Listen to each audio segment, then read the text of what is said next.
Hi hello friends, எல்லோரும் எப்படி இருக்கீங்க? நல்லா இருக்கீங்களா? நம்ம இன்றைக்கி வந்து துவரம்பருப்பு சாம்பார் தான் எப்படி வைக்கலான்னு பார்ப்போம். அதுக்கு நான் வந்து 100 கிராம் பருப்பு எடுத்துருக்கேன். டம்ளர் போக தான் 100 கிராம் பருப்பு எடுத்துருக்கேன். அதை வந்து குக்கரில் தட்டிக்கலாம்.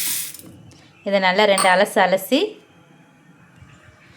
பருப்பை நல்லா அலசிட்டோமா, அதுக்கப்புறம் 3 தக்காளி பழம் எடுத்து வச்சுருக்கேன். இந்த 3 தக்காளி பழத்தையும் அந்த பருப்புலேயே நறுக்கி போட்டுடலாம்.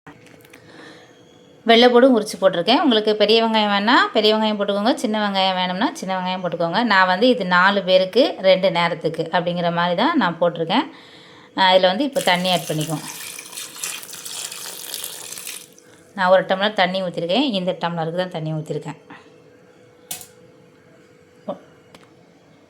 இன்னொரு 1/2 டம்ளர் ஊற்றிக்கிறேன். ஏன் அப்படின்னா எனக்கு இது பெரிய குக்கர் தான், அதனால் தண்ணி மேலே வராது. பருப்பெல்லாம் நல்லா எடுத்து விட்டுட்டு நம்ம குக்கரை மூடி போட்டு இப்போ வேக வச்சுக்கலாம். நம்ம சாம்பாருக்கு இன்றைக்கி என்ன காய்கறி போட போகிறோன்னா, ஒரு கத்திரிக்காய், ஒரு உருளைக்கிழங்கு, ஒரே ஒரு முருங்கைக்காய். இது எல்லாத்தையும் நம்ம வந்து எந்த பாத்திரத்தில் வந்து குழம்பு வைக்கிறோமோ அந்த பாத்திரத்துலேயே நறுக்கி போட்டுக்கோங்க. அப்புறம் சின்ன வெங்காயம் உரித்து வச்சுக்கோங்க. இது வந்து அரைக்கிறதுக்கு. இப்போ நறுக்கி வச்ச காய் கூட கொஞ்சமாக வந்து மஞ்சள் தூள், அப்புறம் 1 ஸ்பூன் சாம்பார் பொடி. நான் சக்தி சாம்பார் பொடி தான் எடுத்துருக்கேன். அது கொஞ்சம் நல்லா டேஸ்ட்டாக தான் இருக்கும் அதனால். அதுக்கப்புறம் மிளகாத்தூளும் 1 ஸ்பூன்.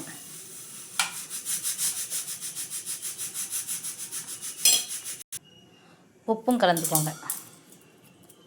அப்புறம் தண்ணி ஆட் பண்ணி இதை நம்ம கிளறி எடுத்துக்கலாம்.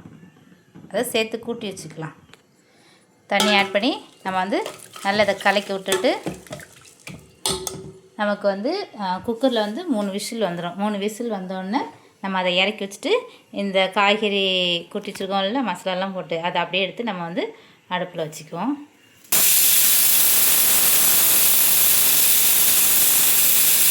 மூணாவது விசில் வந்துட்டு நம்ம அதை இறக்கிடலாம். நம்ம காய்கறி நறுக்கி போட்டதை அடுப்பில் வச்சாச்சு. இப்போ காய்கறி வேகட்டும். நம்ம அதுக்குள்ளேயும் தேங்காய், உரித்து வச்ச சின்ன வெங்காயம், இது கூட வந்து ஜீரகம் எல்லாம் போட்டு லைட்டாக கொரகொரப்பாக அரைச்சிட்டு வந்துடலாம். நான் ஒரு 10-12 வெங்காயம் போட்டிருக்கேன், சின்ன வெங்காயம். அப்புறம் ஜீரகம் போட்டிருக்கேன். அப்புறம் இவ்வளோ தான் தேங்காய். ரொம்பலாம் போடாதீங்க, கொஞ்சம் கம்மியாகவே.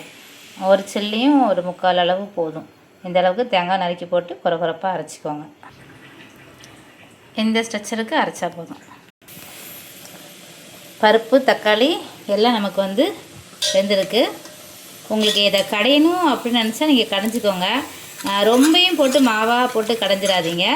அதாவது உங்களுக்கு இதில் வந்து கொஞ்சம் வேக்காடு இன்னும் வேணும் அப்படின்னா நீங்கள் கடைஞ்சிக்கோங்க. இல்லை இதிலே நல்லா வெந்துருச்சு அப்படி வேணாம், கடைய வேணாம் அப்படின்னா வேணாம்.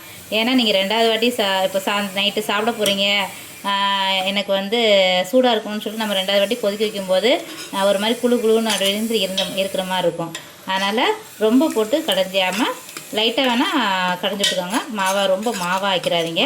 துவரம் பருப்பை அந்த மாவாக குழுன்னு சாப்பிட விருப்பம் இருக்கிறவங்க வேணால் மாவாக வேணால் கரைச்சிக்கோங்க. நான் வந்து இந்த மாதிரி தான் வைப்பேன். இதுவே சூப்பராக இருக்கும், டேஸ்ட்டாக இருக்கும். சரி, இப்போ என்ன செய்ய போகிறேன், எனக்கு காய் வந்து வெந்துருச்சு.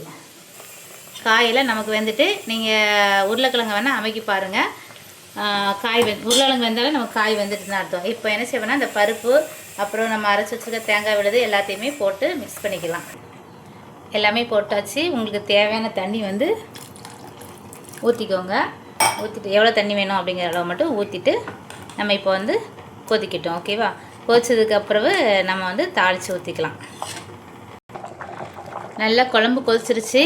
அதாவது நம்ம மசாலா போட்டு கொதிக்க ஆரம்பித்து ஒரு 5 நிமிஷம் கொதிச்சா போதும். ரொம்ப நேரம் கொதிச்சிங்கன்னா ரொம்ப மாவாயிரும் பருப்பு.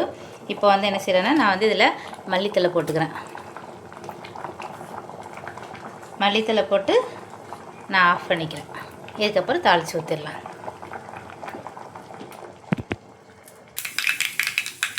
பாத்திரத்தில் நான் ஆயில் ஊற்றி கடுகு பொரிஞ்சிருச்சு. இப்போ வெங்காயம் போட்டுக்கிறேன்.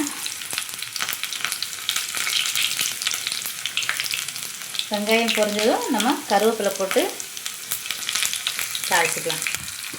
கருவேப்பிலை போட்டதுக்கப்புறம் நான் கொஞ்சம் பெருங்காயத்தூள் போட்டுக்கிறேன். இப்போ எடுத்து நம்ம வந்து சாம்பாரில் ஊற்றிடலாம்.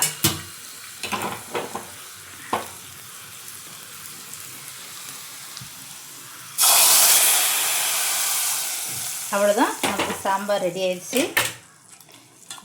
இதை அப்படியே நம்ம சர்வ் பண்ணிக்கலாம். சூப்பராக நம்ம சாம்பார் ரெடி பண்ணிட்டோம்.